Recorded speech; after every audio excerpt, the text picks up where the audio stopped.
이제 환율과 시장의 방향 이야기 조금 더 깊이 있게 나눠보겠습니다. 예고해 드린 것처럼 이분 모셨는데요. 신한은행 WN그룹 오건영 부부장님 안녕하세요. 네, 안녕하세요. 네, 안녕하세요. 네.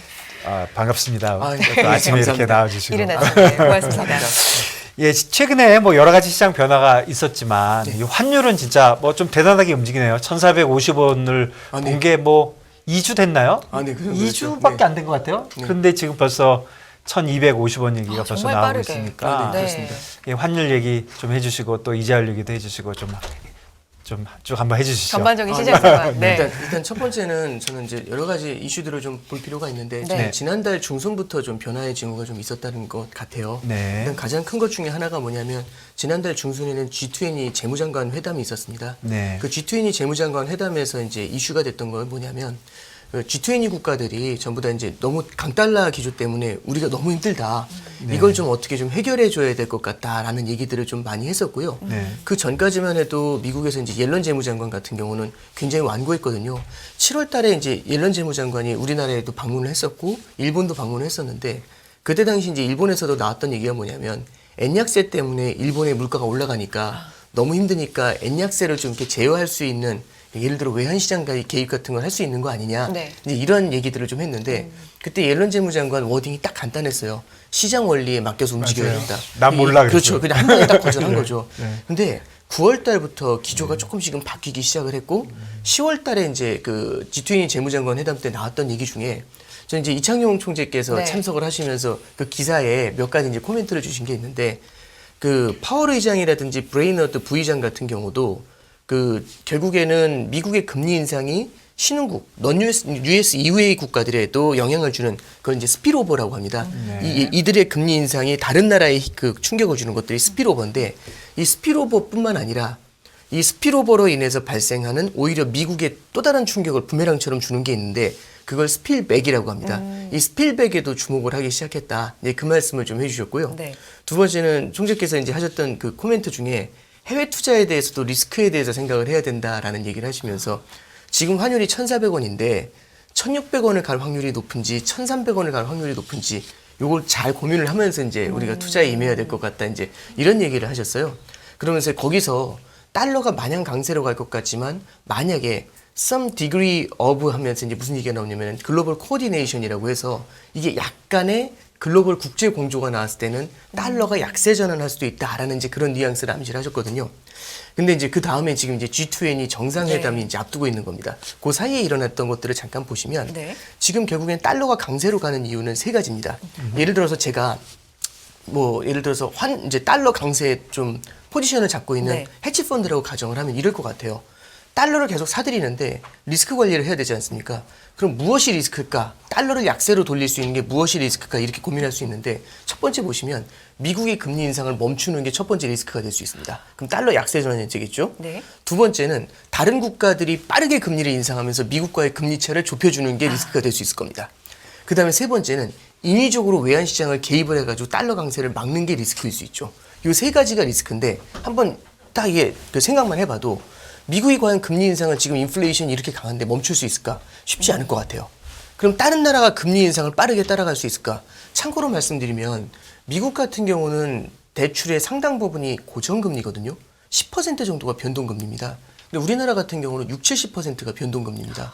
그럼 미국만큼 금리 인상을 빠르게 하기가 상당히 어렵거든요. 이 가계부채 이슈가 있으니까요. 그러면 미국이 금리 인상을 멈추는 것도 쉽지 않고 다른 나라가 금리 인상을 빠르게 따라가는 것도 쉽지 않다. 그럼 마지막 남은 게 외환시장에 개입을 하는 네. 건데 앞서 이제 7월 달에 말씀드렸던 것처럼 한마디로 잘라버렸지 않습니까? 외환시장에 개입을 하는 게 싫은데 참고로 말씀드리면 일주일 전에 환율 보고서 나왔죠. 맞아요. 그 환율 보고서의 핵심은 사실상 외환시장에 개입하는 국가들 혼내주겠다 이 얘기지 않습니까? 혼내주겠다고 얘기하면서 외환시장 개입하는 거 허용하는 건 사실 앞뒤가 안 맞는 얘기죠. 네. 그래서 이제 사실 세 가지가 다 안 된다라고 생각을 했는데 분위기가 어떻게 돌기 시작하냐면 9월 말에 달러당 145엔까지 엔화가 너무 약세로 가고 152엔까지 한 번 더 약세로 가니까 일본이 두 차례 외환시장에 개입을 해요. 그리고 우리나라 같은 경우도 원달러 환율이 너무 상승을 크게 하니까 개입을 하게 되는데 며칠 전에 이제 옐런 재무장관 코멘트가 나오는데 뭐라고 하냐면 너무 힘들면 개입해야죠. 이제 이런 얘기가 나옵니다. 이 얘기는 뭐냐면 외환시장에 개입을 할 수 있는 룸을 열어주는 겁니다. 그리고 또 하나 이게 개입을 하면서도 조금 저는 운도 좀 좋았다라고 생각을 하는 게 앞서 CPI, PPI 말씀을 좀 한참 해주셨잖아요. CPI하고 PPI가 방향을 바꿔주는 이 매크로 이슈가 생기니까 그럼 미국의 금리 인상 속도가 늦어질 뿐 아니라 터미널 레이트도 살짝 낮아질 것 같고 외환시장의 개입도 한꺼번에 들어올 것 같고 동시에. 그럼 양쪽에서 이게 네. 딱 뭐라고 해야 될까 이게 타이밍이 정말 그러네요. 절묘하게 맞아주게 되니까 환율을 밑으로 쭉 밀어내리게 된 거죠. 이렇게 되면 이제 예를 들어서 달러 강세에만 포지셔닝을 하고 있다가 이제 리스크를 본 거죠. 어느 정도까지 과하게 올라갔을 때는 크게 혼날 수가 있다는 걸 한번 알면 이쪽도 전열을 재정비해야 될 거고요. 네. 그다음에 다시 밀어 올릴 때는 기존에는 보지 못했었던 리스크가 계속 이제 눈에 보이게 되겠죠. 이러면 환율이 이제 올라가는 속도 이런 것들이 굉장히 주춤해질 수가 있다. 이제 이렇게 생각이 됩니다. 네, 뭐 너무 깨끗하게 정리해 주셨습니다. 사실은 CPI 나오기 전에부터 제일 먼저 외환시장이 그렇죠. 사실 먼저 네. 움직였고 네네. 그거는 지금 말씀해 주신 대로 공조 얘기가 좀 나왔잖아요. 네, 그렇습니다. 네. 뭐 실제로 공조는 안 일어났지만 공조 네. 얘기도 나오고 군불이 좀 떼졌고 또 네. 환율 보고서에 말씀해 주셨지만 엊그저께 나온 거 보면 네. 뭐 말이 어렵지만 역환율 전쟁을 네, 그렇습니다. 인정하겠다. 네, 네, 그렇습니다. 개입할 사람 해라. 뭐 네. 이렇게 얘기한 거죠, 사실은. 네, 네. 그러니까 역시 개입 쪽 문제도 있고 또 일본이 개입을 물량적으로 뭐 만만치 않게 네, 그렇습니다. 했고 네. 또 국내 시장에서도 개입 물량이 그렇게 결코 적지 않은 물량을 사실 맞습니다. 해왔고 네. 뭐 우리가 알려지진 않았지만 네네. 많이 해왔기 때문에 있다. 그러면은 이제 오히려 사람들이 네. 워낙 뭐 1,450원 한번 보니까 아, 네. 소뚜껑 보고 뭐 놀린다잖아요. 네네네. 다시 이제 뭐 1,250원이 엄청난 얘기 같지만 지금 1,310원인데 네네. 1,250원 하루에도 80원 움직이는 마당에 네네. 그래서 앞으로는 조금 이 지금 얘기해 주는 그런 것들이 약간 흔들렸는데 네네. 뭐 다시 강세로 방향을 잡아갈까요? 아니면 여기서는 이 순간에서 어떻게 봐야 될까요? 저는 이제 이렇게 좀 예. 보고 있습니다. 결국에는 그럼 이제 환율이 이렇게 움직이게 된 펀더멘탈이 뭔지를 잠깐 좀 네. 볼 필요가 있는 거거든요. 네. 결국에는 환율이 이렇게 올라간 이유는 결국에는 미국이 금리를 빠르게 올리는데 다른 나라가 그걸 따라가지를 못하는 게 이게 가장 큰 것 같아요. 네, 처음에 얘기했던 네, 두 가지 그렇습니다. 이슈. 예. 예. 그리고 이제 그 외에서는 이제 결국에는 외환시장도 개입을 하지 네. 못해서 속수무책으로 달러 강세를 받아들일 수밖에 없었는데 이제는 속수무책이 아니라 언제든지 복병이 등장할 수 있다는 걸 보여준 거지 않습니까? 네. 근데 펀더멘탈리를 봤었을 때는 미국과의 금리 차이가 여전히 벌어져 있는 건 맞는 것 같고요. 당분간은 이 차이는 존재를 할 것 같습니다. 그러면은 기본적인 그 근저에 있는 이유 자체가 변하지 않았다는 얘기는 네. 중력이 밑으로 작용한다라기보다는 중력이 위로 작용하고 있다라는 생각은 들어요. 결국에는 달러 강세의 기조 자체가 아직 확실히 꺾이진 않았고 그 안에서 결국에는 외환시장의 개입과 그 다음에 방향 전환에 대한 기대 이 두 가지가 결국에 환율을 크게 끌어내려서 저는 물론 이제 그 강달러의 레벨이 얼마인지를 정의한다는 건 쉬운 건 아니겠지만은 당분간은 높은 레벨을 좀 유지를 할 텐데 예전처럼 올라가는 속도가 빠르지 않고요. 이게 굉장히 좀 느린 수준의 완만한 상승세 이런 정도를 좀 보고는 있습니다. 그리고 이제 내년 상반기 정도 됐을 때는 미국의 금리 인상 속도가 주춤해질 가능성이 있겠죠. 그리고 금리 고점을 확인하게 됐는데 만약에 우리나라라든지 다른 국가들이 금리 인상을 하면서 이 갭을 메우게 된다면 그때는 이제 방향 전환이 좀 가능하지 않을까. 그래서 저는 강달러 레벨에서의 안정, 그게 현재 상황에서는 좀 바라보는 뷰인 것 같습니다. 네. 네. 전체적으로는 강달러를 유지하지만 네. 급격하게 네, 그 기존 과거와 같이. 수준보다는 좀 그래도 네, 좀 안정 그러진 않을 수준을 거다. 보이지 않겠는가 이제 그렇게 보고 있습니다. 예, 그런데 이제 결국은 이제 이자율로 네네. 다시 돌아가게 되는데 네네. 뭐 미국 이자율이 내려올 거는 뭐 네네. 그냥 느낌상으로는 네네. 이제 절대적인 그 숫자를 보는 게 아니라 네네. 올린 폭을 올리면 네. 어쨌든 75가 이제 50 될 거 아닙니까? 네, 혹시라도 그렇습니다. 뭐 75가 한 번 더 갈지도 모르겠지만 지금 그 네네. 가능성은 굉장히 적고 네네. 네. 그럼 50 이거 25 올리면 네. 이렇게 긁은 이제 또 안 올리고 아, 네네. 그게 앞으로 한 6개월 정도에 일어날 현상이다. 네네. 지금 이렇게 시장 보고 있으니까 네네. 그러면 아무래도 사람들이 이자율이 이제 끝나가는구나. 네네. 이렇게 느껴서 미국에 올라가는 거는 이렇게 좀 적을 거는 예상이 네, 그렇습니다. 되는데 문제는 아까 얘기해 주신 대로 다른 나라들이 예를 들어서 우리나라도 그렇고 유럽도 그렇고 올려주어서 이 격차를 줄이면 좋은데 지금 네. 다른 나라들은 올리기가 더 어려운 상황 아닙니까 사실? 네, 그렇습니다. 예. 일단 저도 그 부분에 공감을 하는데요. 네. 일단 여러 가지 좀 얽혀 있는 것들이 있지만 네. 사실 이제 지난달에 G20 재무장관 회담 나온 다음에 네. 좀 독특했던 게 네. 첫 번째는 캐나다가 75bp 인상을 할 줄 알았는데 50bp 인상을 그러네요. 했고요. 네. 그다음에 호주가 25bp 인상을 했습니다. 맞습니다. 영국이 75bp 인상하면서 터미널 레이트가 낮아질 것 같다는 얘기를 했고 네. 유럽도 똑같은 얘기를 네. 하게 되죠.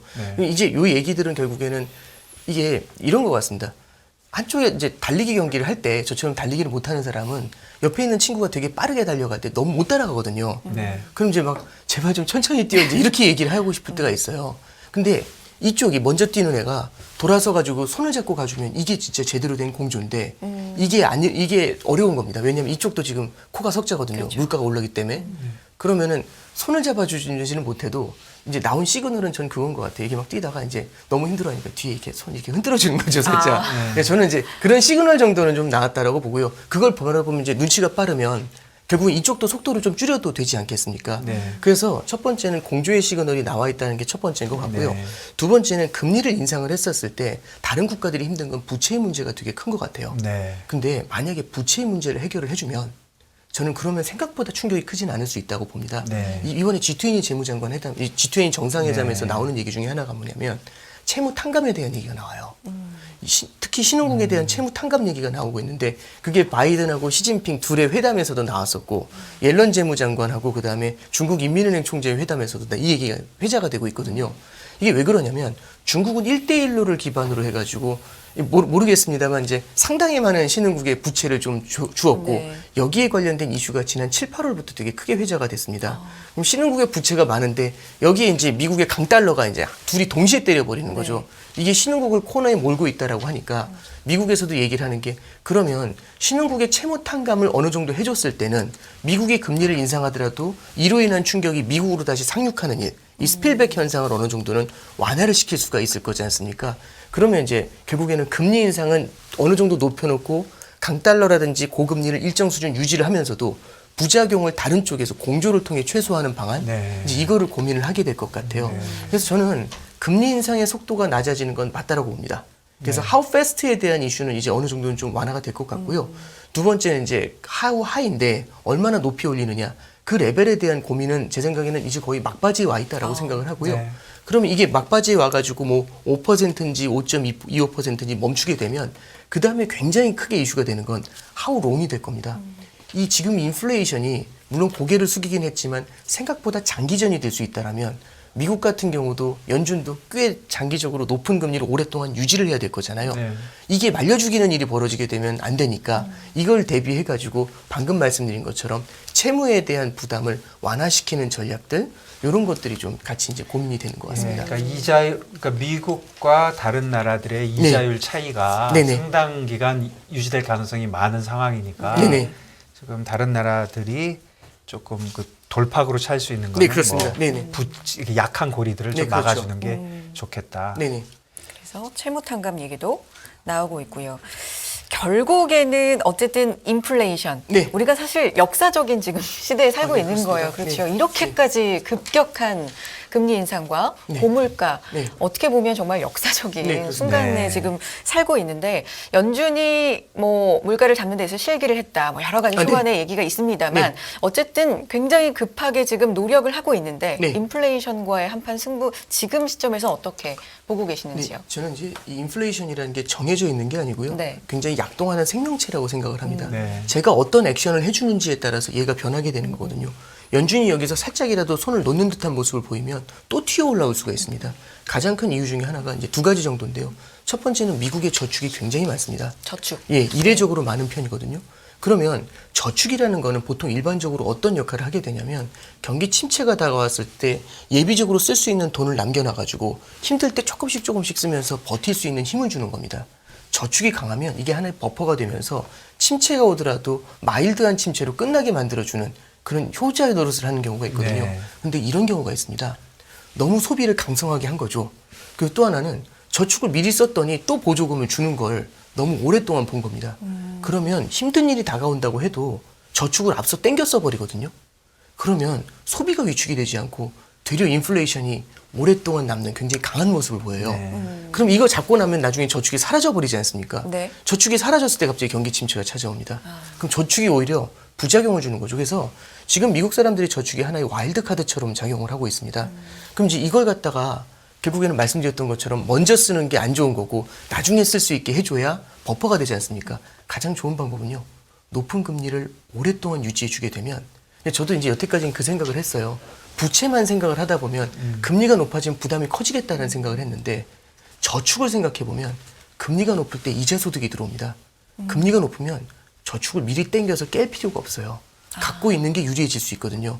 그래서 연준이 생각보다 오래 높은 금리를 유지하고 싶은 게 핵심이 될 겁니다. 근데 생각보다 오래 고금리를 유지하면 실물 경제가 더 위축이 될 수가 있잖아요. 그렇죠. 그러면 역설적이긴 합니다만 저는 이런 게 이제 가능한 것 같아요. 금융 시스템을 붕괴시키게 되면은 긴축을 제대로 할 수가 없습니다. 네. 그래서 긴축을 제대로 하기 위해서 속도를 조절해야 되고요. 긴축을 제대로 하기 위해서 높이는 레벨을 조금은 좀 낮춰줘야 그래야 오래 갈 수가 있습니다. 그러니까 저번에 예, 그렇죠. 그 슬로우 네, 그렇습니다. 롱거라 그랬는데 네, 그렇습니다. 예, 네. 그런 거죠. 네, 그게 제 생각엔 지금 연준이 바라보고 있는 시각은 인플레이션을 갖다가 단기에 완전히 잡아버리긴 힘들고 단기에 잡더라도 언제든 다시 튀어오를 수 있기 때문에 이거를 시간을 두면서 조금씩 바람을 빼줘야 되는데 시간을 두고 갔을 때 나타나는 아까 말씀드렸던 신흥국에 대한 이슈도 있고요. 그다음에 실물 경기 둔화나 금융 시스템의 붕괴가 나타날 수 있기 때문에 그래서 말씀해 주신 것처럼 슬로어에 대한 얘기가 지금 회자가 되고 있다. 그렇게 보고 있습니다. 네, 뭐 잘 아시겠지만 지금 마켓 프라이스 좀 이렇게 보면 어저께 좀 빠지고 해서 네. 피크 레이트를 연준 기준으로 4.9가 채 안 되는 네. 4.8, 뭐 8이나 네, 이 그렇습니다. 정도 되는 네. 것 같고 돌아서는 거는 한 9월, 10월 내년 보는데 9월 정도부터 9월 정도 그런 보는데 겁니다. 네. 뭐 지금 시장은 오늘 월스트리트에서도 네. 너무 낙관적으로 보는 거 아니냐 뭐 이런 네네. 식으로 좀 네. 하긴 하지만 전체적으로 페드가 그렇게 빨리 내려오지 않을 것이다. 네네. 저도 지금 사실 올해도 보면은 연준이 생각했던 것보다 시장이 좀 연준에 대해서 쉽게 생각을 하면서 흔들렸던 면이 강하거든요. 네. 근데 지난 8월달 잭슨홀 이후에 크게 놀란 다음부터는 연준의 스탠스에 그대로 붙여주는 모습을 보였어요. 근데 이번에 CPI가 꺾이고 난 네. 다음엔 또 이게 벌어지는 모습이 좀 나타나고 있습니다. 예, 어제 그 뉴스에 보니까 어떤 네. 분이 어디 기자인지 뭐 이코노미스트인지 모르겠는데 네. 지금 시장의 가장 큰 리스크는 네. 이렇게 주식이 많이 띄우고 다 이렇게 가면 네. 연준 위원들이 마음이 또 바뀔 수 있다. 그렇습니다. 예, 원래 이렇게 생각했는데 네. 이자율 관련돼서는 네. 시장이 너무 올라가니까 네. 이거 봐라. 네. 이거 네. 네, 그런 네. 그게 제 가장 큰 리스크라고 얘기하는 사람들이 있는데 거기에 동의하시는 쪽이십니까? 저는 그렇게 생각하는 게 네. 6월 달에 이미 한번 경기 침체 리스크가 커지니까 네. 속도 조절해야 된다는 생각을 했었어요. 네. 그러다가 갑자기 6, 7월 달에 그 얘기를 듣자마자 75bp를 두 차례 연속 인상했는데도 불구하고 나스닥이 저점 대비 25% 올렸거든요. 네. 그러니까 그게 이제 8월 달에 파월의 의지를 바꾼 겁니다. 저축이 있는데 자산 가격이 뛰면 저축을 허물면서 자산 시장을 밀어냅니다. 이제 이런 것들이 이슈가 되니까 결국에는 너무 이렇게 연준하고 이 의도하고 너무 많이 벌어지게 됐을 때는 또 다른 경고의 메시지가 나올 수 있겠죠. 연준 위원들도 주식시장을 보니까 네. 그러니까 연준 위원들뿐 아니라 투자자들도 슬로우 포 롱고 해야 되겠네.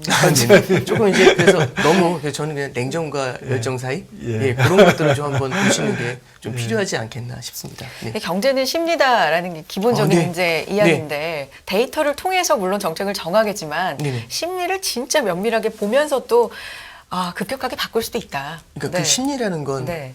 그러니까 결국에는 제가 지금 느끼는 심리는 지난 수년간의 세월 동안 만들어진 거지 않습니까? 네. 결국에는 어쩌면은 지난 십몇 년 동안 한 번도 빼지 않고 주가가 올라오니까 자산 시장에 대한 긍정적인 낙관적인 심리들도 있을 거고요. 너무 오랫동안 고통이 없었는데 갑자기 고통이 크게 찾아오니까 이걸 최대한 빨리 끝내고 싶다라는 그 심리. 네. 이제 예를 들어서 자동차 타면서 너무 힘들면 빨리 내리고 싶지 않습니까? 예, 그런 심리가 좀 같이 작용하고 있지 않나 싶습니다. 네, 그렇군요. 시장 얘기를 그러면 이제 좀 해보겠습니다. 조금 네. 더 들어가서 시장 보면 올 한 해 정말 네. 힘든 시장, 출렁이는 시장 네. 계속해서 좀 겪다가 최근에 그래도 반등을 네네. 미국도 그렇고 우리도 그렇고 좀 해주고 있는 상황인데 전체적으로 시장 어떻게 보시는지. 주식시장. 주식시장. 네네. 네. 아니, 뭐 제가 주식 전문가는 아닙니다만 네. 방금 전에 말씀드렸던 것처럼 바이 더 딥에 대한 심리 네. 결국에는 이제 많이 빠졌으니까 이제는 오를 거야라는 이 심리가 굉장히 강한 건 맞는 것 같고요. 네. 여전히 예, 그러면서 그게 국제 공조에 대한 이슈하고 같이 겹쳐지면서 자산 시장에는 굉장히 큰 훈풍을 좀 불러일으켜 준 것 같습니다. 네. 근데 다만 앞서 말씀드렸던 것처럼 연준에 대한 의지, 연준의 물가를 잡겠다는 의지에 대해서 좀 다소 낙관적인 면으로 좀 생각하고 있는 게 아닌가. 네. 그게 채권 시장도 그렇고 외환 시장도 그렇고 주식 시장도 그렇고 조금은 좀 그렇게 비슷하게 좀 생각하고 있는 게 아닌가라는 생각을 좀 들고요. 이제 두 가지인데 그래서 방금 전에 말씀드린 것처럼 이 괴리가 있다. 네. 요건 주의하자라는 말씀이고 네. 두 두 번째는 그래도 좀 낙관적인 면들도 있을 거지 않습니까? 네. G20 정상회담을 통해서 우리가 느끼고 있는 건 미중 간의 이제 화해라기보다도 너무 힘들다 보면 결국에는 서로 미워도 손을 잡게 되는 거지 않습니까? 요번 거 얘기하시는 그렇죠. 거죠? 예, 예, 예. 예. 그러니까 이런 걸 뭐라고 해야 될까요? 강요된 공조다. 이제 이렇게 네. 표현을 해야 될지는 모르겠지만 그래도 어떤 걸 인식하는 거냐면 미국이 여태까지는 자기만 보고 달렸다면 인플레이션만 보고 달렸다면 지금은 어느 정도는 좀 다른 쪽들도 좀 추스려야 된다는 데는 공감을 하고 있는 것 같아요. 여유가 좀 생겼나요? 예, 그렇죠. 그러면 신흥국에 대해서는 굉장히 일방적인 비관론이 작용을 했다면 그런 비관론이 풀려 나오면서 굉장히 크게 눌렸던 것들이 되돌려지는 과정들도 같이 존재를 하는 것 같습니다. 그래서 냉정과 열정이라는 건 뭐냐면 현재에 있는 것들이 모든 문제가 해소됐다라고 바라보는 너무 열정적인 것들은 리스크가 있지만 그래도 냉정하게 과거 대비해서 이런 분위기의 개선들, 스탠스의 변화가 나타나고 있다는 점은 좀 긍정적으로 봐야 되지 않겠나. 양쪽을 좀 같이 보는 게 좋을 것 같습니다. 네. 우리가 공포와 탐욕에서 냉정과 열정 사이로. 예, 그렇습니다. 악재 속에서 호재를 찾는다라는 얘기를 많이 하는데 네. 그러면 좀 냉정과 열정이라고 말씀해 주셨는데 네네. 조금 더 직설적으로 네네. 네. 악재가 더 많다고 보세요? 호재가 더 많다고 보세요? 지금 현재 시장에서는 뭐 미국 시장, 한국 네네. 시장 좀 구별을 한다면 네, 그러니까 결국에는 앞서 말씀드렸던 네. 것처럼 앞서 말씀도 해주셨지만 네. 호재가 너무 강해가지고 자산 시장이 너무 방만해지잖아요. 네. 그럼 그게 하나의 악재가 됩니다. 네. 그러니까 지난 6, 7월 달에도 대표적인 케이스인 네. 거거든요. 그러니까 저는 아직도 그런 생각을 좀 해봐요. 만약 6, 7월 달에 주식시장이 그렇게 뜨겁게 반응하지 않았다면 그렇게 뜨겁게 반응하는 걸 보면서 연준의 총재 중에 에스더 조지라는 분이 있습니다. 캔자스시티 연은 총재인데 그 사람이 이제 무슨 얘기를 하게 되냐면 오히려 참 아이러니하게도 금리를 그렇게 올리는데 금융시장 사이드에서 완화적인 스탠스가 나타난다라는 얘기를 합니다. 그게 뭐냐면 주가가 올라가는 게 통화의 완화로 해석을 하는 거거든요. 그럼 사람들이요 소비를 더 늘리게 됩니다. 왜냐하면 자산시장이 앞으로 오를 거지 않습니까? 그럼 예를 들어 제가 집값이 앞으로 엄청나게 오를 거라고 생각하면 소비를 더 많이 하게 되지 늘릴 않을까요? 수 있겠죠. 그 믿음을 네. 가지게 되면 그럼 소비를 더 많이 하게 되면은 네. 이러면 물가가 빠르게 안정이 돼야 되는데 그게 시간이 굉장히 오래 걸릴 수 있습니다. 참고로 말씀드리면 연준이 제일 두려워하는 건 그 어떤 것보다도 두려워하는 건 어떤 때는 성장을 희생하고 어떤 때는 금융 안정을 훼손하고 이러더라도 좀 잡고 싶어 하는 건 뭐냐면 인플레이션에 대한 기대가 고착화되는 걸 굉장히 두려워하고 있습니다. 네. 이게 고착화돼 버리면 인플레이션이라는 게 마치 성인병처럼 당뇨병처럼 수시로 찾아와요. 이렇게 안고 가는 그렇죠. 거라고 그냥 생각해버리면 툭툭 튀어오르는 거죠. 네. 돈만 풀면 툭툭 튀어오르는 겁니다. 그럼 돈을 풀 수가 없습니다. 앞으로 실물경제의 위기가 찾아왔을 때도. 그래서 이걸 미리 잡고 가야 되는데 참고로 말씀드리면 이게 인플레이션이 연준의 목표인 2%를 넘은 게 벌써 작년 3월이었으니까요. 1년 9개월이 됐습니다. 그럼 사람으로 따지면 1년 9개월 동안 이 병을 알아온 거거든요. 꽤 오랫동안. 그러면 이게 얼마가 가면 고질병이 될지 모르겠지만 여기서 조금 더 지연을 시키게 되면 고질병이 될 확률이 그만큼 더 높아진다고 우리는 해석을 할 수가 있겠죠. 연준이 생각보다요. 시간이 많지가 않습니다. 그럼 이거를 바람을 빨리 빼줘야 되거든요. 그래서 막 확확 전환이 된다. 시장은 지난 10년의 모습을 보면서 연준이 언제든지 밑을 받쳐줄 거다라는 생각을 했고 지난 10년간을 보면서 금리는 한번 세게 올랐다가 뚝 떨어진다는 기대를 많이 갖고 있는데 어쩌면 이번에는 세게 올랐다가 정점을 확인하더라도 내려오는 속도가 되게 느릴 수도 있을 것 같습니다. 그래서 과거의 패턴을 지금에 대입을 해가지고 투자에 하다가는 조금은 좀 낭패를 보는 경우들도 있지 않겠는가 그런 신중한 고민을 좀 해봐야 될 것 같습니다. 역시 금리는 그 인플레이션이 아니라 실제로는 기대 인플레이션이 그렇습니다. 내려가야 되는 네. 거잖아요. 네, 그러니까 정확하십니다. 기대를 지금 네. 못 낮추는 거를 연준이 걱정을 한다. 네, 그렇습니다. 그런 얘기 해주신 네. 것 같습니다. 또 마지막으로 하나는 네. 최근에 그 시장의 움직임을 보면 네. 조금 주식시장 특히 네. 주식시장 미국의 주식시장을 보면 좀 테크니컬리 과매도돼 있는 것처럼 보이는 현상이 여러 번 있었거든요. 아, 네네, 그렇습니다. 올라갈 때 뭐 쇼스퀴즈가 분명히 나는 것처럼 네네네. 보였고요. 특히 저번 주 금요일 같은 네네네. 경우에 주식시장의 전체적인 포지션은 특히 미국 시장은 좀 과매도돼 있다 이렇게 지금 봐야 될까요? 제가 수급을 판단하기는 어렵지만 이거는 한 가지- 잠깐 빠르게 부탁드릴게요. 네. 간단하게만 말씀드리면 결국에는 악재가 위에서 누르지만은 지난 10년간 있어 왔었던 바이더 딥에 대한 심리가 밑바닥을 받쳐주고 있다라고 네. 생각을 네. 합니다. 이러면 악재에 대해서 심리장이 일어나게 되면은 떨어질 땐 세게 떨어지고 올라올 때는 탁탁 튀는 거거든요. 왜냐면 이제 바닥이다라면 지금이라도 수익을 내야지 이제 이런 생각이 드는 거거든요. 그래서 이 변동성이 굉장히 좀 높은 상태인데요. 네. 지금 이제 예를 들어서 그 바이더 딥에 대한 심리가 어느 정도 좀 완화가 되게 되고 네. 그다음 위쪽에서 내리누르는 악재도 좀 조절이 되면 변동성은 조금 잡혀주지 않을까 그런 생각을 좀 합니다. 그렇군요. 알겠습니다. 네. 자, 오늘 이른 아침 듣고 싶은 얘기가 너무 많은데 그러게요. 우리 시간이 짧네요. 우리 한 감사합니다. 5시간 모셔야 될 것 같습니다. 신한은행 더블유엔그룹 오건영 부부장님 고맙습니다. 감사합니다. 감사합니다. 네. 예.